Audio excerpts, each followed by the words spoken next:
Welcome to Beekeeping Today podcast presented by Bee Culture. Beekeeping Today podcast is your source for beekeeping news, information, and entertainment. I'm Jeff Ott. And I'm Kim Flatham. Hey, Jeff and Kim. Today's sponsor is Global Patties. They're a family-operated business that manufactures protein supplement patties for honeybees. It's a good time to think about honeybee nutrition. Feeding your hives protein supplement patties will ensure that they produce strong and healthy colonies by increasing brood production and overall honey flow. Now is a great time to consider what type of patty is right for your area and your honeybees. Global offers a variety of standard patties as well as custom patties to meet your needs. No matter where you are, Global is ready to serve you out of their manufacturing plants in Airdrie, Alberta, and in Butte, Montana, or from distribution depots across the continent. Visit them today at www.globalpatties.com. Hey, thanks for that, Sherry. We really appreciate our sponsors. You know, without their support, we would have a very difficult time bringing you this podcast on a weekly basis. With that, thanks to Bee Culture Magazine for continuing their presenting sponsorship of this podcast. Bee Culture has been the magazine for American beekeeping since 1873. Also, check out Bee Culture's Beekeeping Your First 3 Years, a quarterly magazine for beginning beekeepers. We also want to thank 2 Million Blossoms as sponsor of this episode. 2 Million Blossoms is a quarterly magazine dedicated to protecting all pollinator insects. Learn more on our Season 2, Episode 9 podcast with editor and our guest co-host, Kirsten Trainer, and from visiting their website, www.2millionblossoms.com, and that is with the number 2. Hey, everybody, thanks for joining us. Hey, Kim, welcome back. How's it going? Yeah, it's going good. Fall is here, and suddenly things got real busy, and I got tied up and didn't expect to, but now I'm back, and I've only missed one, Jeff. Well, that's good. One in 2.5 years. That's a pretty good record, Kim. I appreciate it. Thanks. Hey, we've had some excitement up here in Washington to break up the COVID and the election madness. They trapped and tagged an Asian giant hornet north of Seattle. Well, I heard that they trapped one and tagged it, but they lost it, right? Yeah, they followed it for a little bit, and then it disappeared. So they're suddenly that's got to be humbling. Oh, you know, yeah. In our show notes, we'll provide a link to the Washington State Department of Agriculture's website for the Asian giant hornet, so folks can go out and look at it. And encourage everyone to go out to our Season 2, Episode 3, and that's from April this year, episode with Sven Spiesker, who was the entomologist who's been involved in tracking the Asian giant hornet and involved in a press conference this week. And it's also a very good episode people might want to check out to get the facts about the Asian giant hornet. Yeah, the facts, not the murder hornet. Yeah, the facts. Yeah, you won't hear that term used from Sven. So hey, Kim, tell us about this week's guest. You're bringing back someone from our first season, episode 16 from November of 2018. Yeah. Back at that show, we talked with Marina Marchese, and she was the co-author of the book that we did together, The Honey Connoisseur. And we just kind of talked about the art of honey tasting. And this time, she has taken since then, she has formed the American Honey Tasting Society, and she has brought what she learned in Italy over to the U.S. So now you can take honey tasting tests, do honey tasting in the U.S. and learn how to do it as an art form and essentially as a science. The bummer, if you will, this year is that she's going to have to do one virtually, but she's putting together the package and everybody will have one, and it's supposed to work well. But she brought with her this time her mentor from Italy, Raffaele, and they're going to tell us about the basics of honey tasting again and what can go wrong. Well, listen in. You'll like what you hear, I think, Jeff. All right, well, let's cue it up. Well, Marina, it's good to see you again. It's been too long. How have you been? I'm great. Thank you for having me again. I can't believe it's already a year and a half. I thought it was last fall. Well, Marina, you and I were just talking, and you said that you were going to have your class again this fall, and my curiosity got the best of me, and I wanted to talk to you again about your class and the people who run the class in Italy. So We have Raphael today. You were kind enough to invite him over. And so first off, tell me what it's like to go to Italy and be a student in this class, and then we'll have Raphael tell us about the school. So basically, I went to the first class. It's a 3-part course. And the first class I took was back in 2013. And I ended up taking the class in Sardinia, which is an island off of Italy. And Raffaele was actually my first teacher. So we had been communicating, I think, on LinkedIn, and I was following what they were doing, but it was quite difficult for me to find the correct time and date for me to attend the class. But he emailed me, sent me a message and told me about a class. So I had enough time to actually get myself together, get on an airplane and find this class down in a little remote town in Sardinia. So it was actually everything that I was looking for. I was seeking information about honey and actually matching the flowers to the flavors. And, we have all these wonderful honeys that are produced in the US, buckwheat, orange, clover, and many other wildflowers, but there's no resource or database or information to help us to understand them, to identify them, and even to be able to just talk about them with adjectives and descriptors besides saying, well, this honey is really yummy or delicious. So the first course that I took was 4 days. And it was very intense. There was a lot of information, a lot of theory, a lot of PowerPoints, and of course, a lot of honey tasting. And we learned about the floral sources. We learned about the flavors. We tasted. We learned a lot about how we taste as humans, how humans perceive taste and flavor. And basically, it was really what I was looking for, everything that I was thinking. Well, Marina, what you just mentioned, it was one of the reasons we got together back here a little while ago. You were talking about the flavors of honey and wanted to know more about the plants that were producing the honeys that are available. I got a background in plants, so we put our heads together, and that's where the Honey Connoisseur book came out, all about the plants and all about the honeys that those plants produce.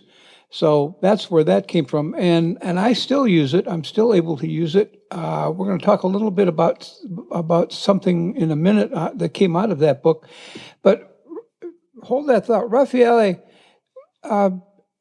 I guess tell us a little bit about yourself and your school. Who are you? What do you do? How did your school get started? How does it work? Hi, Kim. Thank you for inviting me, first of all. And I am based in Bologna, in Italy. I am a biologist as a background. So actually, my background is as a researcher in honeybee science. I spent 12 hours at the National Institute of Beekeeping in Bologna, studying mainly characterization of bee genetics and pathogen diagnostic through molecular tools. But then I decided that I needed to be more in touch with the beekeepers. And so my institute was also providing this kind of teaching for beekeepers and also for consumers related to honey tasting. So I decided to be a student as first, and then to become a teacher in order to stay in touch and also to improve my sensory skills. So this is how I started. And from 2006 to date, I've run several classes in Italy and lately also abroad, because we decided also to provide the classes in English starting from 2016. So for me, it was really, really useful to get some knowledge about beekeeping. I was not a beekeeper since 2005, and also to get some feedback and useful tips for my research. So some new idea, something to explore, and to have some applied research. But I live in Italy. I love good food, and so it was almost natural for me to keep on going with the honey tasting. And actually, I think that honey is a very, very, it's a very easy food to learn and very also complex to describe. So it's a good food if you want to have a sensory class of any kind. I think honey is a great example for that. You have a lot of varieties. In Italy, we are so lucky. We live in a Mediterranean country. So we have a different flora from the Alps to Sicily. We have a potential to produce more than 20 single varieties of honey every year. Wow. Well, in working with Marina, one of the things that I've discovered is that the skills that you use to learn to taste honey are somewhat similar to the skills that you use in learning to taste wine. Am I close there? Yes, you're quite correct. In wine, you have the warmth of alcohol as a background. In honey, you have the sweetness of sugars as a background. So you need a little bit to get used to that in order to appreciate all of the aromas and odors that you can detect behind the sweetness. And I think that we also have some not too sweet and even some bitter honey to shock also consumer that sometimes say, oh no, this is not for me. I don't like honey because it's just sweet. So we have also some very peculiar honey to make people understand what a great difference you can find between one floral source and another. Jeff, have you ever done any honey tasting? On an organized, I guess. Yeah, I was going to say organized or otherwise. Yeah. Only the unofficial around the table tasting. I've not done any official tasting. Good enough. I mean, that's good enough. Yeah. If you have some fun. Yeah. If you have some fun in doing that, this is a very good start. Yeah. And moreover, what I can tell you, the class we provide, as Marina just said, it's a mix between tasting and lectures. And basically, I think that every beekeeper should attend this class because we go through the pipeline from the apiary location, from the equipment down to the bottling and storage, and we stress every little step that can interfere with honey quality. So it's not a beekeeping class, but it's providing you a lot of good information to become a good beekeeper. Of course, with respect to our beekeeping, because I know that in US, beekeeping is mainly focused on pollination. So it might be something different, but with a certain extent, I think also honey, it's a good income for beekeepers. Well, I think for many beekeepers, especially small scale beekeepers and the backyard beekeepers, they are working in small batch environments, which I think really lends itself to honey tasting competitions. And also the ability to be able to sort their frames of honey and extract them based on floral sources or time of year or color, which would all lend itself, I would believe, to honey tasting competitions. What we witnessed in the last 20 years, this competition led to a great increase in honey quality. Because at the beginning, everybody was convinced that his honey was the best in the world. But then when we started comparing each other and they realized that their neighbor were able to do something better, it was a challenge, a positive challenge for everybody. And so in the latest year, we have a very high quality honey attending our competition. Very nice. Well, I guess that you kind of answered it, but it does beg the question of why should I, why should I learn to taste honey like I learned to taste wine? I mean, I know a good honey when I taste it, and I know you've got a vocabulary that it's astounding to describe the flavors of honey. Can you talk about that a little bit? Some of the terms you use to describe a flavor.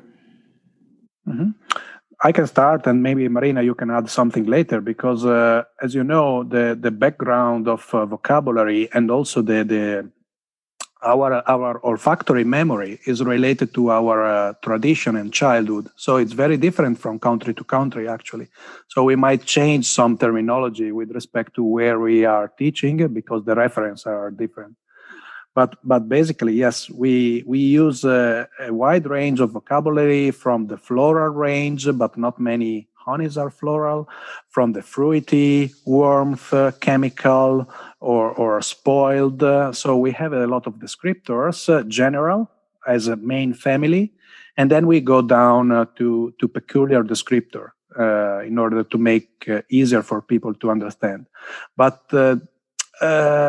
we try to teach a technique. We don't try to teach you how the honey should taste like. We try to teach you a technique in order for you to be able to apply that technique to your own production or to your local floral sources. So this is, I think, the main reason why everybody should get some training or a complete class in honey sensory in order to be able to understand the technique and then to apply to his own production. Not only do we teach in the class how to taste and identify quality honey and describe it, but also defects in honey, things that happen along the way from the hive to the bottle. So this was the part about the pipeline, meaning harvesting techniques, techniques beekeepers use to extract or store their honey. So best conditions for storing. So along the way, there's different things that could go wrong that will end up in the honey, smells and flavors that shouldn't be there. And by teaching beekeepers how to identify those defects, there's also a back end in how to correct them. So again, making beekeepers produce a high quality product. Okay. What can go wrong? What can go wrong with honey? I can tell you that one. I can tell you a lot of stories about that. So first of all, you can choose the wrong location where to place your apiaries. I'm teaching a young beekeeper, so a teenager right now, and she lives very close to a sweet factory.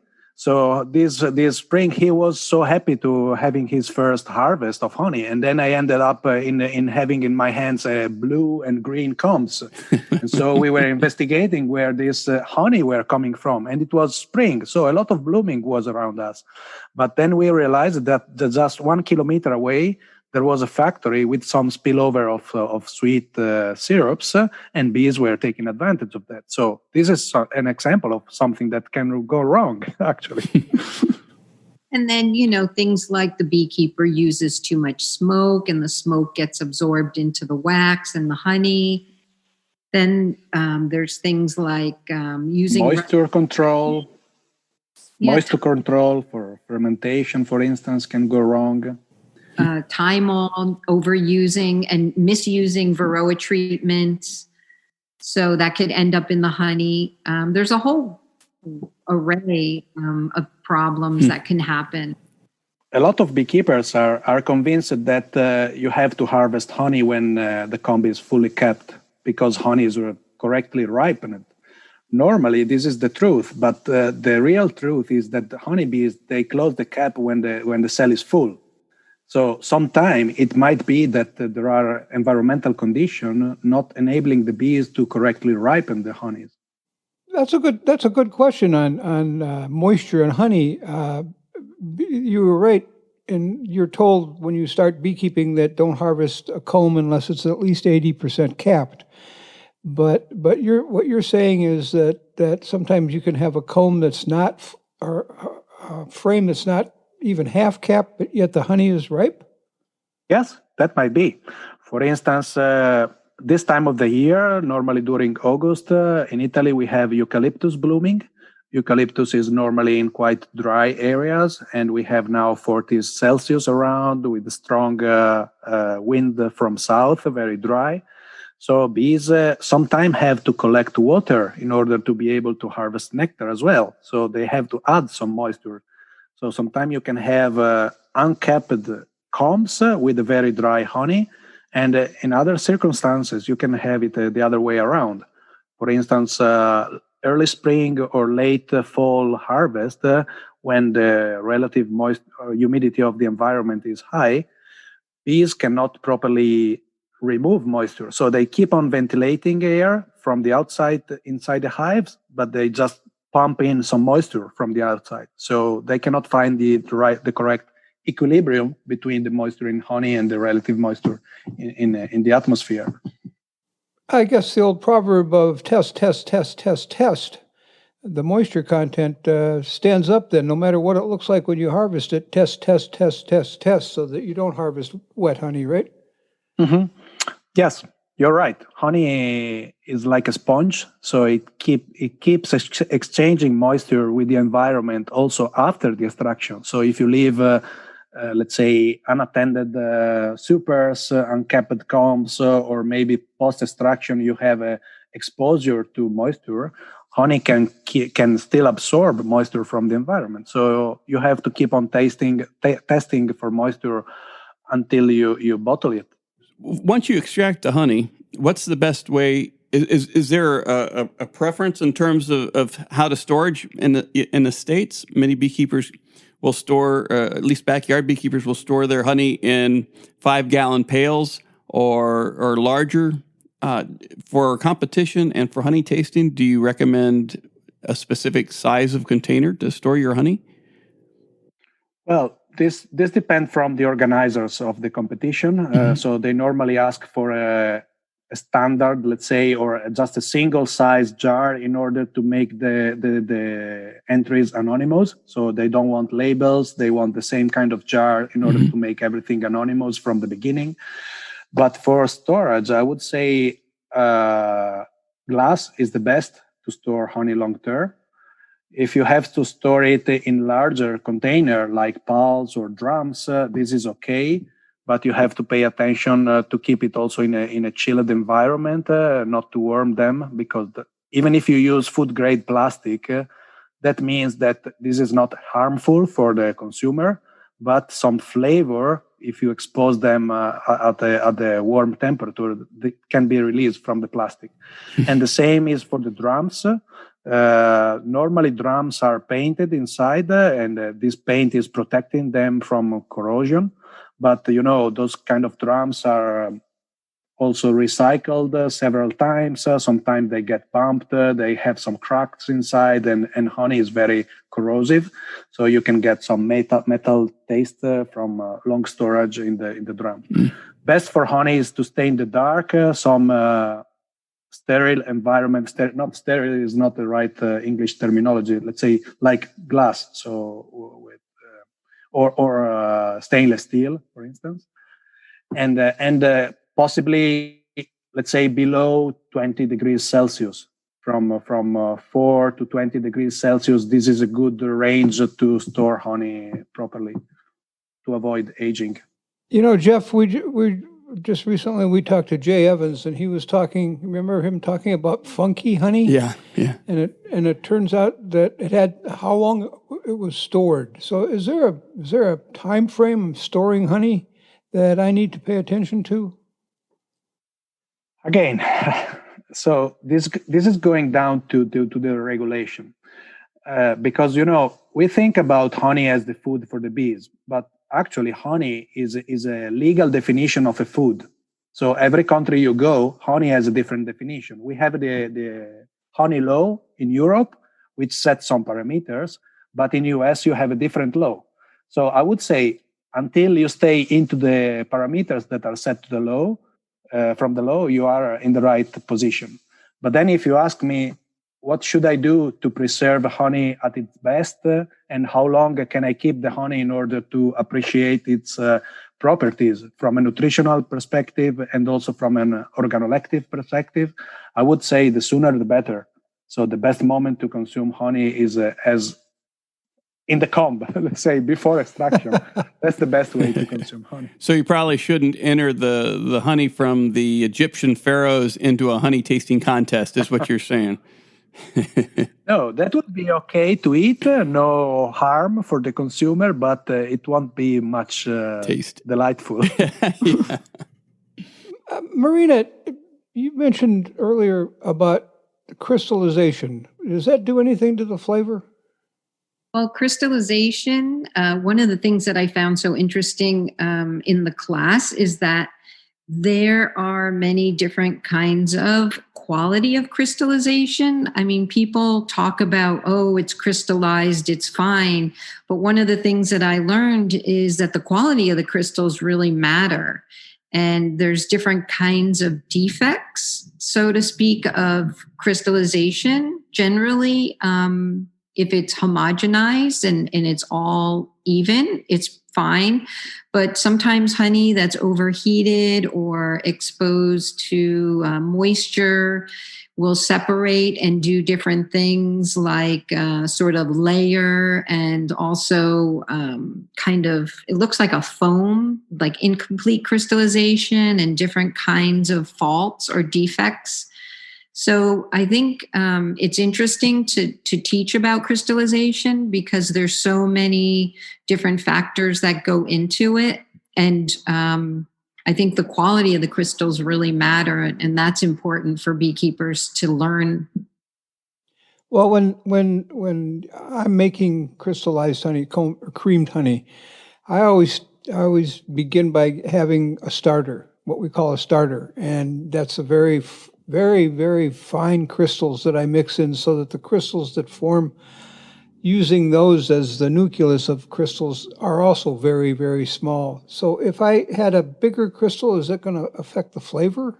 I definitely will affect the sensory qualities in the class. When we teach, we have every honey sample is presented as a liquid and also in its crystallized form. So there's different qualities to it. I mean, I think the flavor is basically the same. Raphael, would you chime in on that? But I think the perception of the texture and also certain qualities would change when it's crystallized, but essentially the flavor is pretty much the same. Well, there might be some small differences with respect to the size and shape of crystal, but more important with respect to the solubility of the crystals. Because, if you have a very soluble crystal, a very thin one that you can melt very quickly, this reaction in your mouth is also producing a refreshing sensation. While if you have a very hard to solve crystal, a large one, maybe you have to chew it, you get the opposite. You get a kind of warmth sensation. So actually, yes, I think crystallization matters. And to answer you, I can tell you, we normally do an exercise doing our classes, and we provide 5 different honey samples with 5 different textures, and we ask the students to evaluate them only with respect to the visual, if they like it or not, and with respect to the texture, not paying attention to the odor and flavor. And I did the same this year in Apimondia in Montreal with a group of 100 people. So actually I got some consistent number out of it. And, we get some answer. Let's say sample 1, it was scoring very, very good. Sample 2, very bad. Sample 3, average. Sample 4, optimal, let's say. So a large spectrum of difference. And everybody is amazed that when I show them that it is the same honey sample that we managed to crystallize in 5 different ways. And the answers are so different. And also their perception of the flavor was different in that. That's interesting. Wow. I would have not thought about that. And from a beekeeper's perspective, selling honey, that could be advantageous or very unadvantageous, depending on how it worked. Huh. Yeah, absolutely. You need to know your target market, because some people like to have coarse crystals because they think about an artisanal product. They don't like the thin one because it's more, let's say, industrial. But for other consumers, they prefer to have this creamed honey because it's more spreadable, user-friendly, and also it is enhancing the aromas. User-friendly is an interesting term. It doesn't drip off your toast. Exactly. Hello, beekeepers. Your honeybees face a lot of challenges out there. Unbalanced food sources from monoculture crops, holding yards, drought, food shortages, antibiotics, pesticides, and pathogens like chalk brood. To overcome these challenges, your bees need the multiple bacteria that are in all nectars, pollens, and the environment. These bacteria aid honeybees' digestion and improve your honeybees' response and resilience to pesticides. Now you can help improve your honey colony health with a quick, easy, and safe-to-use product. Strong Microbial's Super DFM Honeybee uses naturally occurring bacteria to restore the healthy gut biome of your honeybees. Check them out today at www.strongmicrobials.com. Well, I want to learn how to. I want to learn how to taste honey. So, in 5 minutes or less, if you can, what's the process? How do I do this? And what's it going to? What's each stage going to tell me? Is that possible to talk about that? Marina, you want to answer this? So, yeah, in a nutshell, I thought for me personally, when I first started taking the classes, I think it was really helpful for me to understand the difference between taste and flavor. So taste being the 5, sweet, sour, salt, and bitter, and umami on your tongue, and then being able to separate the flavors in your brain. So, tasting the honeys and then having, smelling them, and then being able to separate the difference between like a floral and a woody, and understanding all of the different adjectives to describe honey. That was really helpful, because when you put honey in your mouth, most of the time it's sweet. And then you have to dig deeper and you have to understand what are you tasting, and then use your memories and use all of these adjectives to describe them. So that was really helpful to me. And we do an exercise in class where we have a little jar with a sweet substance in it with some, I shouldn't say it, but cinnamon. And we let the students taste it with their nose closed. And what they initially get is just something sweet. But when they open up their nose, then they can actually experience the flavor. Because we actually, humans, experience flavor with our noses. And with a stuffy nose, you can't really taste honey, or you can't taste any foods. So I think for me, the psychology of that really helped me. But also the other exercises that we do in class with the students of just letting them smell different standard odors. And then they have to identify them or describe them. And this really helps them build up the vocabulary and to memorize, pull out from their own personal memories, descriptors to describe the honey. So I think working like in the classroom setting and going through these exercises is really helpful to understand the method that we train. Marina, can you right now just do for our listeners who are sitting there, and if they have a jar of honey, can you just step them through real quickly how they should taste that to understand the process, as opposed to putting it on a piece of toast with butter on it? Can you step them through? So listeners, if you're sitting at home, in fact, I have a honey. There you go. Really? So listeners, grab your favorite jar of honey. Yeah, so grab your favorite jar of honey. And we really suggest that when you're tasting honey, that you put it in some kind of a glass container, rounded, so that when you do the smell part, you can really get your nose in there and move those molecules around. And that looks like a red wine glass that you have there. So you can grab like a red wine glass, or if you have a tumbler, small tumbler. And it's really impossible to smell honey out of the jar because you can't get your nose surrounded by the molecules. So basically, when we do an evaluation, we're looking at the state, the aspect, is the honey liquid or crystallized? So that's usually the first step. And then we evaluate the color. We talk about any other aspects of the honey, whether there's foam in it or any bubbles, foreign particles. And then we take notes as we go through the evaluation. The second part is the smell test, and we'll need a spoon for that. And before you go to the smell test, about how much honey do you put in your jar, in your glass?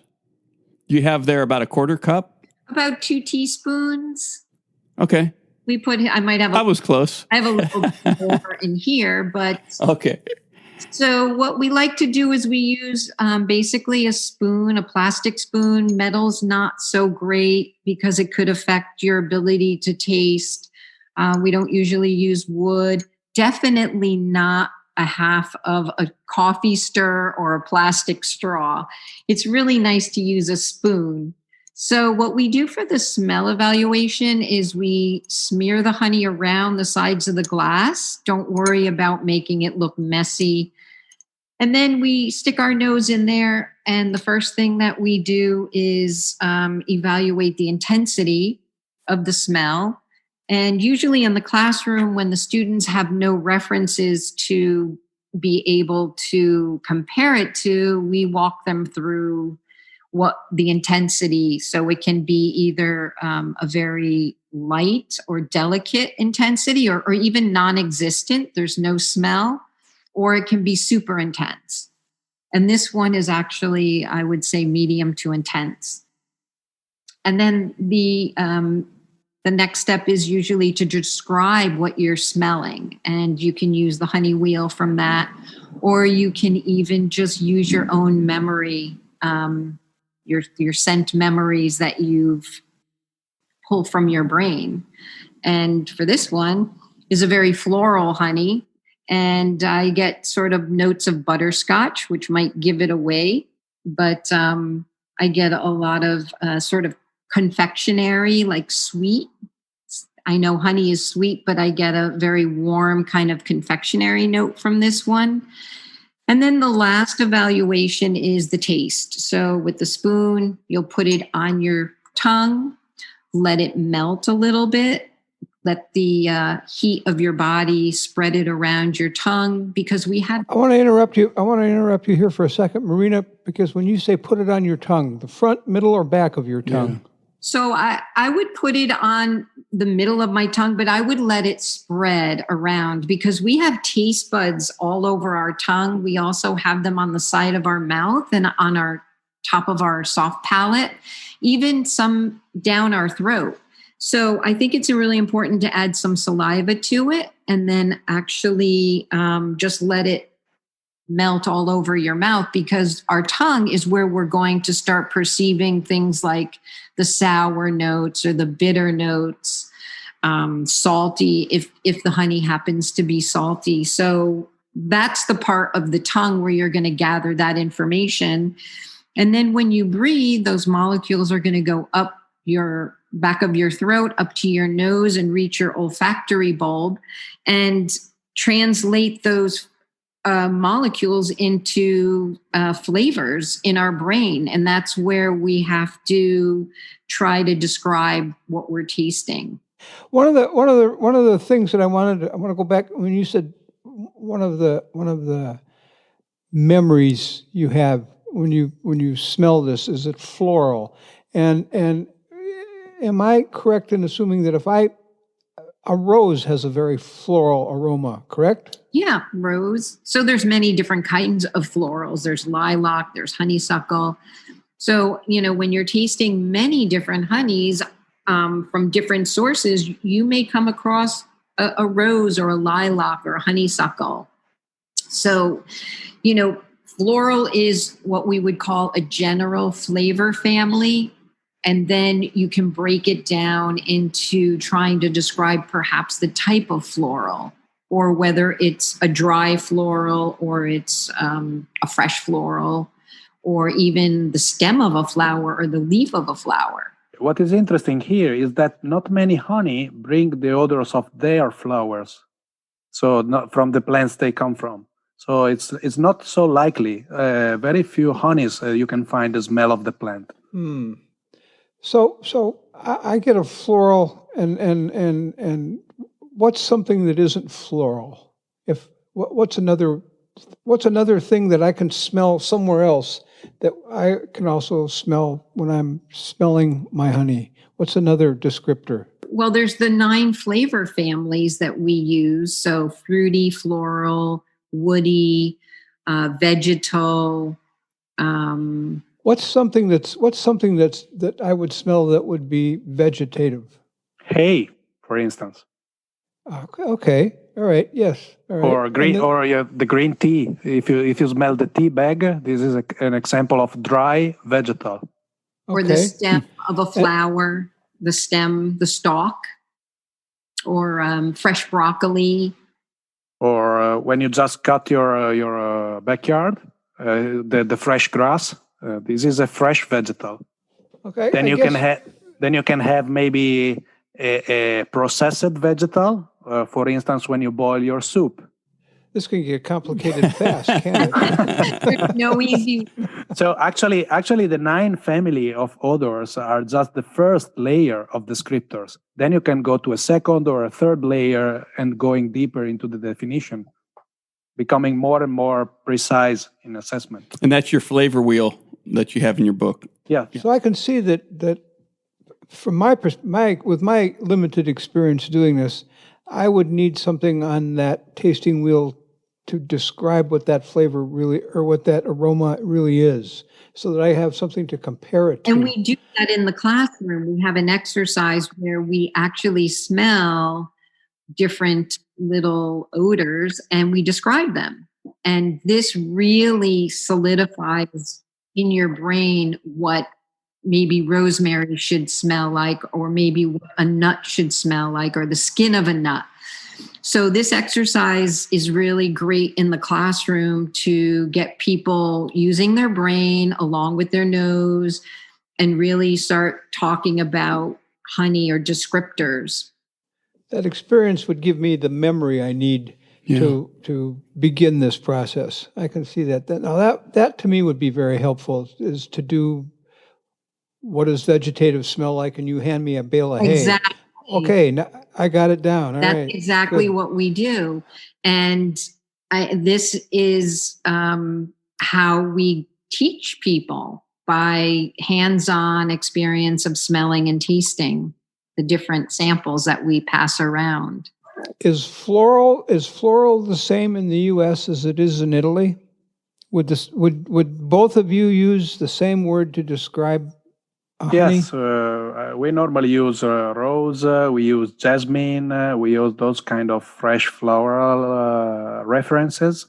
So I think the floral family is quite similar. Sometimes there might be some differences. For instance, we use citrus as aromatic. Sometime in US, citrus is used as floral. But another thing that might complicate things a little bit more is that not every flower has a floral scent. Yes, exactly. But if I know the one that I should be thinking of when I take that first breath, that's going to get me a long way in the right direction.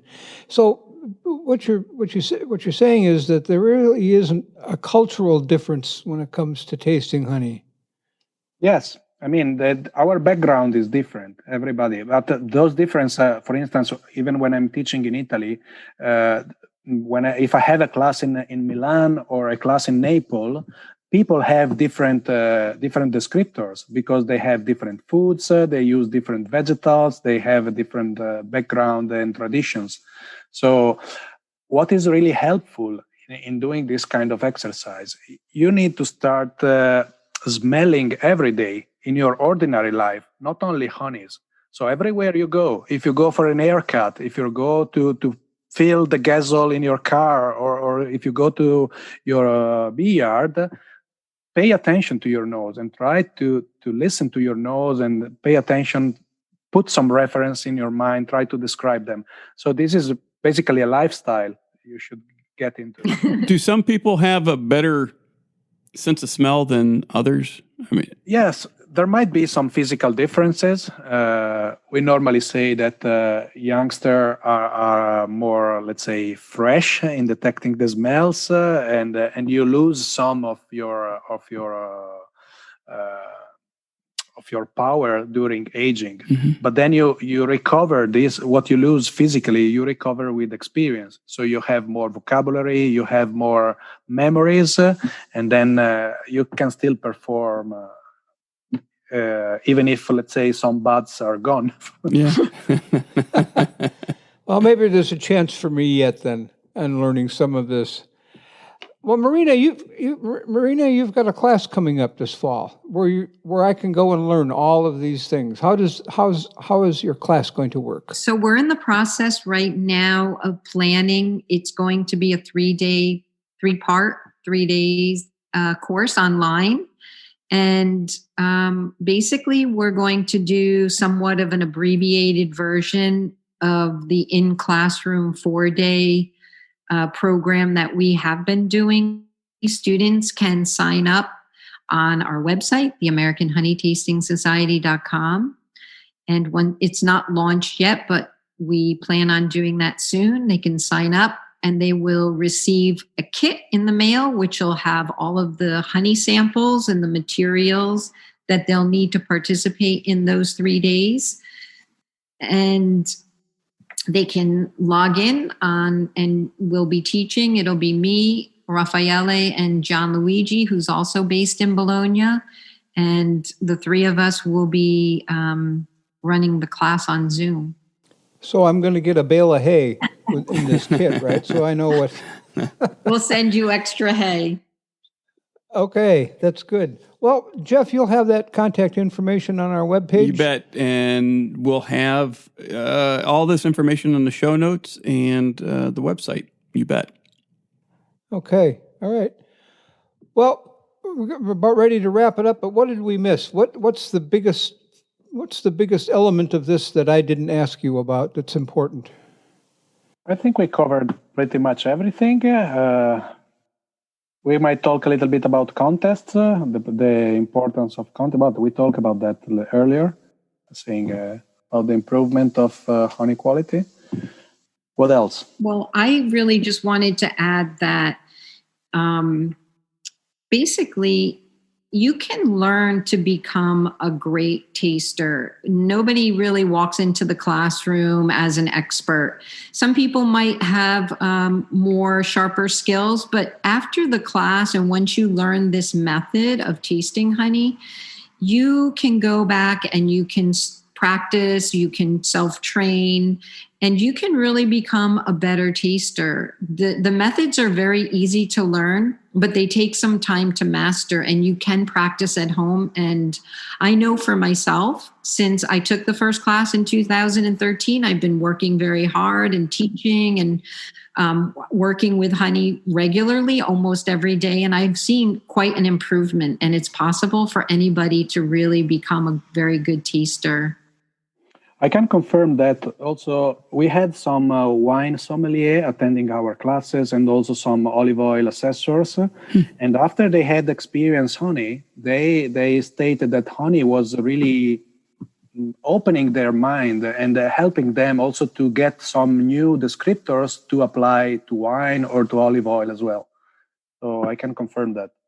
Nothing against olive oil, but I would think after taking this course and all the varied tastes of honey, that going back to olive oil would be kind of, I don't want to say bland, boring. But yeah, boring. That's a good word. Boring, yeah.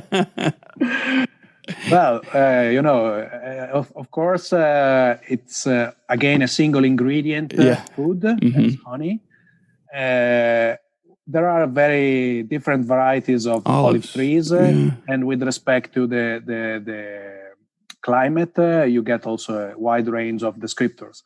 What is most important with olive oil is the defective part. So you need to avoid the defect rather than, and of course also to describe the aromas. But well, this is really fascinating. Never really considered. I mean, I've considered the taste of honey, but I'm looking at the tasting wheel and all the different descriptors, and I'm thinking there's a whole world out there that I haven't explored yet. It's pretty fascinating. And US has a great potential. I think US has a very great potential because you have large size crop field. You have a very different flora as well. So actually, I think US might be the next Italy with respect to the amount of single variety honey that you can produce.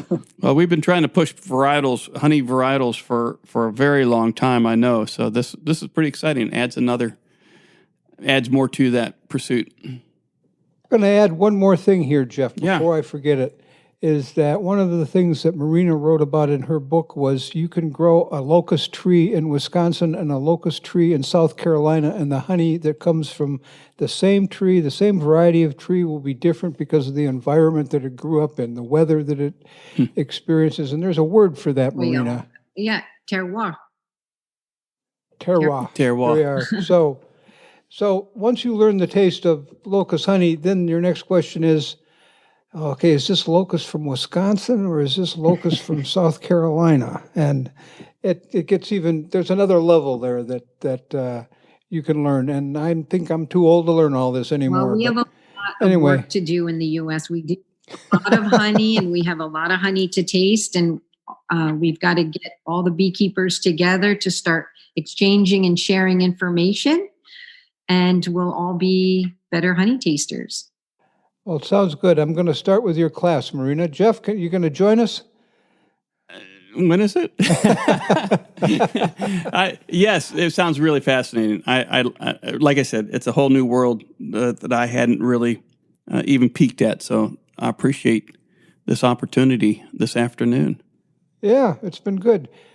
Folks, Raffaele and Marina, thank you very much. You've opened all of our eyes a little bit, and hopefully honey will start tasting better for us. Thanks for having us. If it doesn't start tasting better, at least we'll have better words to describe it. So there you go. Exactly.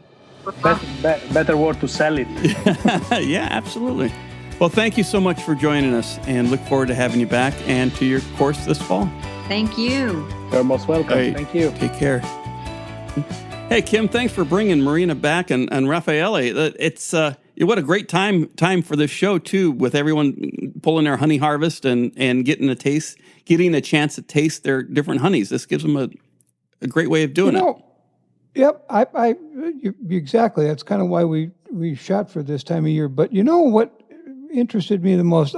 Because I've worked with her for so long, I've heard parts of all of this before, not all of this, but the thing that I hadn't heard before, and it never dawned on me, that study that he did in Apimundia, where he took the same honey and crystallized it 5 different ways, and 5 different crystal sizes and thicknesses and whatever, and he had 100 people there.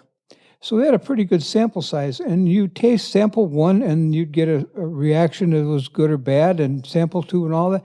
So you had 5 different honey, 5 different crystals, same honey, 5 different responses. Well, I know what I'm going to have to do now. I'm going to have to learn how to crystallize honey different ways so I can try that, because that to me was amazing. Yeah, the crystallized honey or creamed honey is not a big thing in the States, or at least in pockets. You can find different people who like it, but it's not a big thing, as they were saying. It's not. And when I make crystallized honey, I've got, believe it or not, maybe 10 years ago, I bought some Stoller's creamed honey off a grocery store shelf, and I still have it. and that's what I use for my starter. It was perfect then, and it's perfect now. But 5 different ways to cream honey.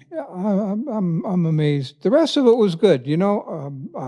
What can go wrong with honey? You look at bubbles and foam and particulate matter and all of these things, and what you store it in. He mentioned a plastic pail, maybe taking on some flavor of the plastic. I've never experienced that, but now I'm going to have to go looking for it. Because who knows? Yeah, well, there are a couple things there regarding the plastic. That's why I think it's important always to use food grade plastic, so you don't get any leak of flavors or any plastics or anything else from the bucket. The other thing was the discussion of even too much smoke when harvesting can affect the honey, and makes me wonder whether I should be using like cherry wood chips or mesquite or hickory chips in my smoker so I can get a little bit of... There you go. Some infused honey. Infused honey, yeah. Hey, anything to add a little pizzazz to the label. There you go. Okay, well, that about wraps it up for this podcast. Before we go, I want to encourage our listeners to rate us 5 stars on Apple Podcasts or wherever you download and stream the show. Your vote helps other beekeepers find us quicker. Even better, write a review and let us know what you like, and we really appreciate those. There's some good reviews out there under Apple Podcasts. As always, we thank Bee Culture, the magazine for American beekeeping, for their continued support of Beekeeping Today podcast.